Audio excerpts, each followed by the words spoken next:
Spotlight on Service is sponsored by Otco Home Appliances. Luxury lives here. We're celebrating our nation's 250th birthday by honoring everyday Americans. We call it Red, White, and You. It is the perfect way to honor veterans in the St. Louis area who have served their country. Steve DeVar joins us now with tonight's Spotlight on Service. In wartime, letters from home and letters from the front have always been special. They're still special for a woman 80 years later.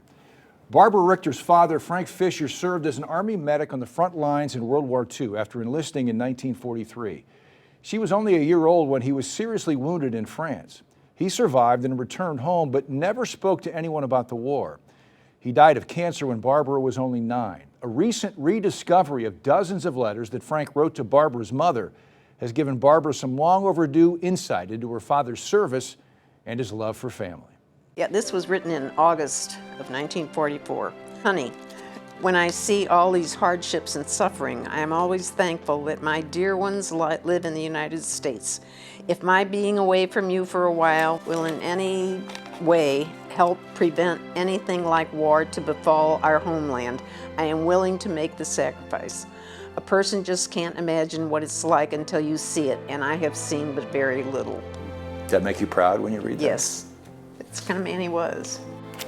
The letters would come in bunches, several a day sometimes, some providing remarkable insight to the war in Europe. I heard Hitler is no longer in power, but Göring took his place. There is something going on in Germany that isn't good for the Nazis. That's the main thing that keeps up my spirits. But the bulk of Frank's correspondence was about how much he looked forward to updates from home. My dear Clara, this noon I was made especially happy because I received both of your letters from last Monday. Little Barbara sure is getting to be a character. So she plays hide and seek now. I think you did just the right thing by punishing her for standing up in the chair. Frank was seriously injured in late September 1944. Multiple surgeries and months of hospital stays followed. Barbara was too young to remember her father's return home, and his cancer robbed her of the chance to build memories with him as she grew up. It's why she has spent so much time poring over the letters from the front, recently rediscovered. I miss you, sweetheart, and I miss the children and also your lovely letters. I do hope I'll get them all. I pray for you every day. I love you with all my heart and long for the day when we may renew our normal family life. Please let me know how you are and what the little ones are loving. How does that strike you? Yeah, well, he loved me. He loved me, and what a sacrifice. And Barbara made a point to emphasize how hard her mother and other service wives had it raising a young family while her husband was at war, the daily physical and financial struggles coupled with worries about the men surviving combat.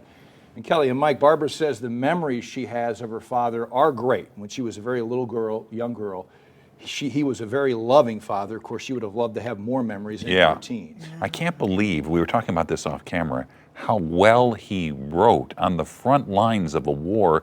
His penmanship is way better than mine, and he's right there on the front. It's unbelievable to me. We noted that, and she said that was because of that they're very easy to read, but they mean a whole lot to her, and she's happy that her niece rediscovered those letters. And spoke from the heart, you know. Oh, such beautiful, yeah. Thanks for sharing that, Steve.